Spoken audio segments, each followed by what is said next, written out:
Hello everyone, আসসালামু আলাইকুম। নতুন একটা ভিডিও নিয়ে তোমাদের মাঝে আজ চলে আসলাম। আমি আজ অনেক দিন পর ভিডিও দিয়েছি তোমাদের মাঝে।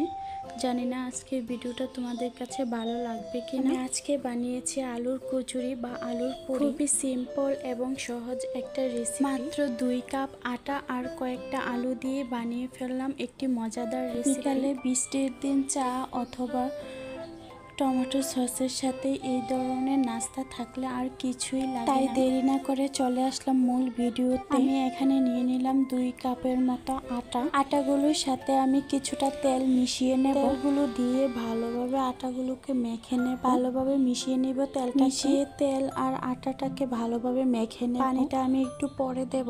এর আগে তেল আর আটাগুলোকে ভালোভাবে মিশিয়ে নিচ্ছি। মিশানো হয়ে গেলে একটু একটু করে পানি দিয়ে দেব। পানিটা একটু একটু করে পরিমাণ মতো দিতে হবে, কারণ একসাথে দিয়ে দিলে একটু কম বেশি হতে পারে।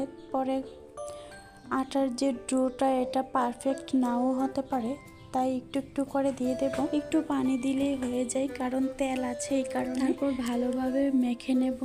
অনেকক্ষণ সময় নিয়ে আমি আটাটাকে মেখে নিচ্ছি যেন একদম, কারণ এর ডোটা যত সফট হবে পুরিগুলো ততই মজা হবে এবং ফুলকো হবে। ভালোভাবে মেখে আমি কিছুক্ষণের জন্য এটাকে রেস্টে রেখে দিচ্ছি। এদিকে আমি পুরির ভিতর যে পুরটা দেব এটা তৈরি করে নেব। আগে থেকে এখানে পেঁয়াজ, আলু আর কিছু কাঁচামরিচ কেটে নিয়েছি। তোমরা দেখে বুঝতে পারছো আমি কিভাবে কেটে নিলাম। তারপর চুলাতে বসিয়ে দিলাম একটা প্যান। অল্প একটু তেল দিয়ে আমি সবগুলো উপকরণ একসাথে দিয়ে দেব। পেঁয়াজটা একসাথে দেওয়ার কারণ হচ্ছে এটা যেন একটু বেশি ভাজা না হয়ে যায়, এই কারণে একসাথে দিয়ে দিলাম। আগে পেঁয়াজটা ভেজে তারপর আলুগুলো দিলে পেঁয়াজগুলো একদম ভাজা ভাজা হয়ে যেত, তাই আলুর সাথে একসাথেই দিয়ে দিয়েছি। তারপর দিয়ে দিলাম লবণ, হলুদের গুঁড়া, মরিচের গুঁড়া, জিরা গুঁড়া, সবগুলো মশলা একসাথে দিয়ে তারপর ভালোভাবে নাড়াচাড়া করে দেব।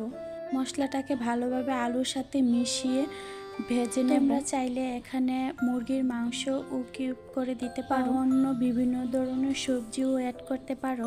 হ্যালো ভিউয়ার্স, যদি আমার এই ভিডিওটা তোমাদের কাছে ভালো লেগে থাকে তাহলে কমেন্ট করে জানাবা।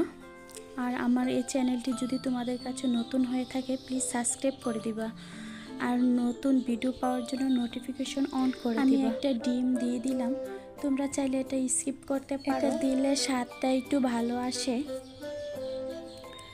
তারপর ভালোভাবে নাড়াচাড়া করে নিলাম। হয়ে গেছে আমার এই রেসিপিটা। ভিতরে যে পুরটা দেব এটা হয়ে গেছে। এটা একটু ঠান্ডা করে নেব। তারপর চলে আসবো আটার যে ডোটা ওটার কাছে। এটা দেখো একদম সফট হয়ে গেছে, একদম সফট হয়ে গেছে দেখো। আবার এটাকে ভালোভাবে মেখে নিচ্ছি। নিয়ে একদম তোমরা চাইলে বেলুন দিয়ে বেলে নিতে পারো। আমি এইভাবে হাত দিয়ে করে নিচ্ছি। নিয়ে এটার ভিতরে পুরটা দিয়ে দেব।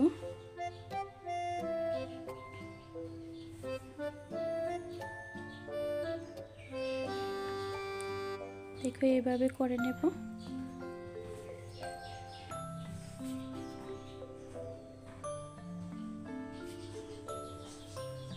আমি একটা করে দেখাচ্ছি, দেখো এভাবে দিয়ে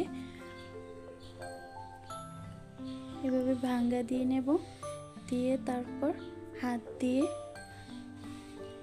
এভাবে চাপা দিয়ে দেব, দিলেই হয়ে যাবে।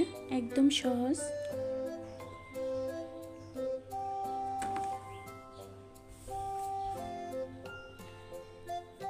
এভাবে এক এক করে আমি সবগুলোকে বানিয়ে নেব।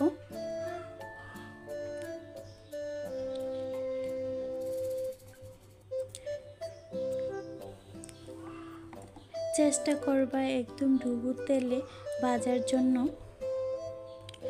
আর এই সময় চুলার আঁচটা একদম মিডিয়ামে থাকবে, না হলে উপর দিয়ে পুড়ে যাবে আর ভিতরে কাঁচা থাকবে।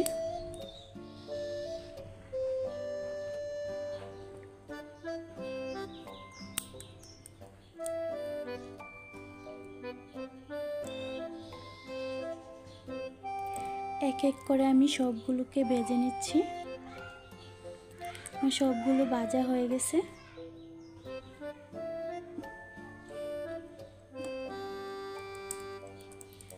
আজকের ভিডিওটা তোমাদের কাছে কেমন লাগছে অবশ্যই কমেন্ট করে জানাবা।